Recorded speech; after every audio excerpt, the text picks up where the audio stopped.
Hey YouTube, welcome to Hometown Acres. I'm Adam. Today we're going to work on fixing a problem that's been bothering me for a little while. I've got a low spot in my yard that it takes it 4 or 5 days to dry, and if I want to mow it, I can't mow it unless we've had 4 or 5 days of dry weather. So I'll show you that now. So on the back side of the house is this fence line here, and it runs all the way down there and then takes a 90 and goes down the side yard. And going up, there's a hill here, and all that water drains down here.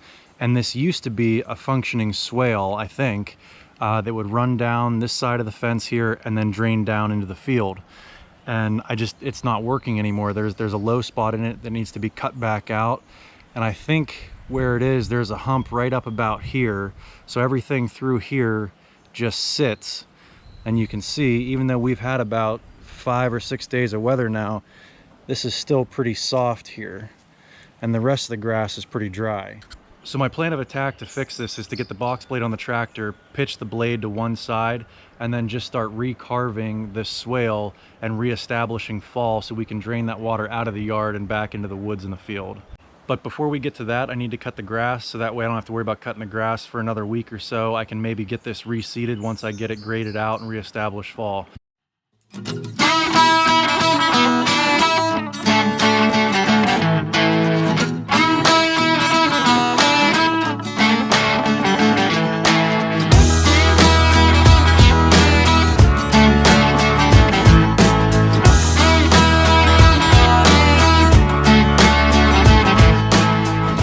Well, I got the tractor out, but we're running into a problem already, and that's all these low-hanging branches here. So I'm gonna have to get the chainsaw out and clean up this fence line so I can get the rollover protection system clear from these branches here.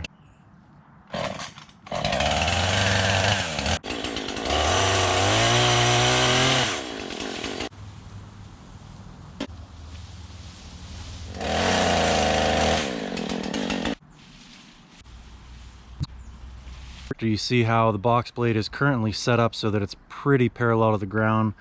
We want to adjust that and change it so that the slope switches this way. So you have to actually adjust the 3-point hitch arms.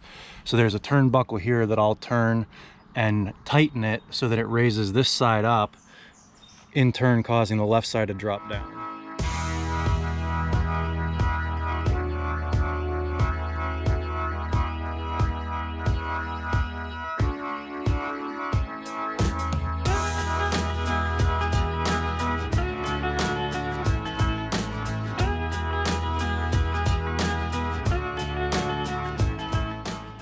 Well, all was going good until we hit some roots.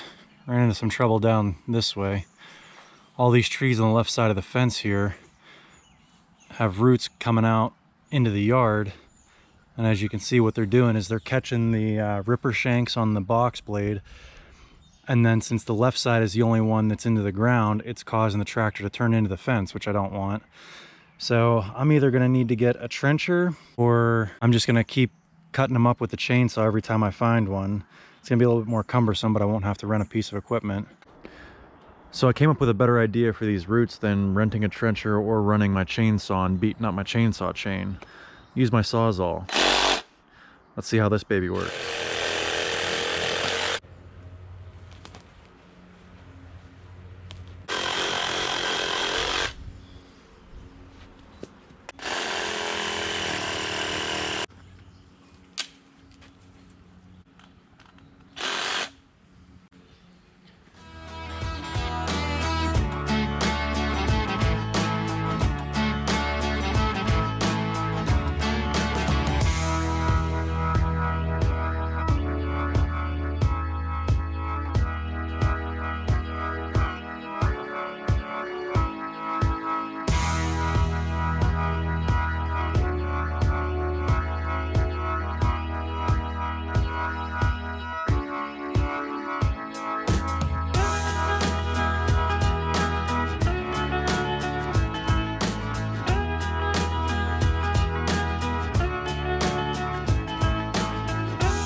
Well, I managed to get the yard all tore up. The box blade did not work as well as I thought it would, and that's for two reasons. One, because I was working so closely to this fence here, and two, because it's this is, you know, Pennsylvania clay here. There's really no topsoil at all. It's just all clay, so it's real slippery and slimy and greasy, and it was just difficult working in. So what I ended up doing that seemed to work the best was coming in at it this way with the front end loader, you know, digging in, scooping it out, and then once I got a little bit built up against the back of the fence, I'd come back in and back drag it back out. I think it did a pretty okay job of putting a little grade in here. I don't know how well you can see that on camera, but I think we don't have rain scheduled for the next 4 or 5 days, so we're gonna let this dry out a little more. Maybe some of this clay will dry up some, and we can come back in here with the box blade maybe in the next day or two and finish this out, and then maybe we can top dress it with some topsoil and seed it. So that's what we're gonna do for now. Oh yeah, one other thing I wanted to mention is this Sawzall works awesome for getting roots out. It saved me from getting the chain in the dirt. This thing doesn't even blink about putting it in the dirt or cutting roots or anything. I mean, I was cutting roots probably 2 inches thick and it worked awesome. So if you're ever in a situation where you're working like this in the ground and you got roots everywhere, do yourself a favor and get a Sawzall. Works pretty good. But anyway, yeah, if you enjoyed watching me put the Kioti to use here, go ahead and click that subscribe button, check out some of our other videos, and thank you so much for watching.